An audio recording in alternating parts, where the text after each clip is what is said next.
السلام عليكم ورحمة الله وبركاته. ازيكم يا حبايبي الغاليين؟ يا رب تكونوا بألف خير. صلوا على النبي عليه أفضل الصلاة والسلام، وزيدوا النبي صلى عليه أفضل الصلاة والسلام. هنبدأ. قبل ما أبدأ الفيديو، أنا النهاردة الفيديو قصير بس يعني كله طاقة إيجابية كده، والطبيعة كلها قدامكم. احنا طبعا كلنا عارفين المعاناة اللي بنعانيها اليومين دول، وهي قطع الكهرباء والحر الشديد اللي احنا فيه.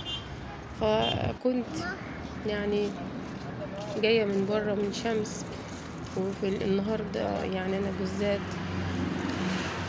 يعني كنت في مشوار الصبح، والدنيا شمس ودرجة الحرارة أياركم الله أياركم الله. اللهم أجرنا من نار جهنم، اللهم أجرنا من نار جهنم يا رب.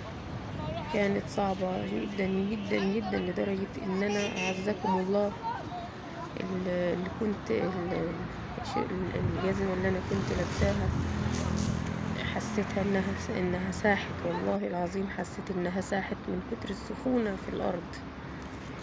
اللهم ارحمنا يا رب. فانا روحت كده وكنت تعبانة خالص يعني، ويعني زعلانة من كم حاجة كده يعني كنت منتظراها، بس الخيرة فيما اختارها الله ان شاء الله. فيا دوب انا روحت من نص ساعة بالظبط، يعني يا دوب روحت وقعدت نص ساعة بالظبط، ولقيت الكهرباء قطعت، والدنيا حر شديد شديد شديد، مش هقدر اوصف لكم.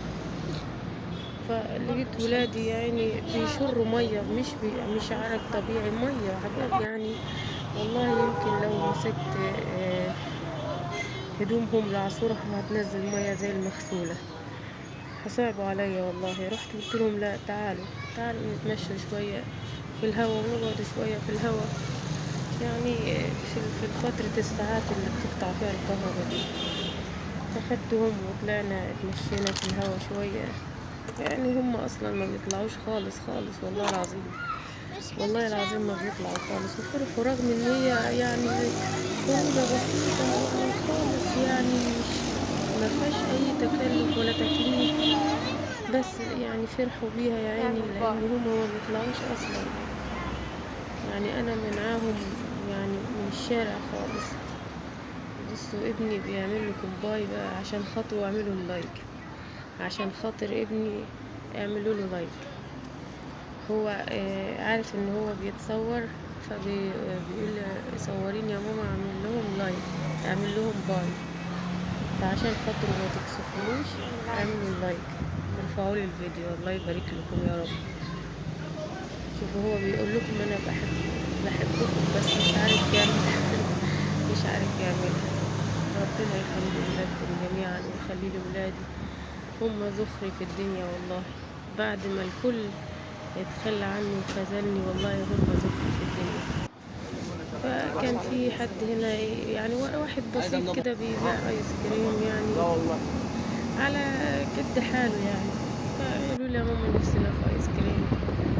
رحت الحمد لله، يعني ربنا قدرني واشتريت لهم. واحنا ركبنا المواصلات دي بعد ما خلصنا الكهربائيات والنوريات زي ما انتوا شايفين، وراكبين المواصلات. واحنا مروحين حبيت اصور لكم المنظر الحلو ده بالليل عامل ازاي، يعني حاجة ترد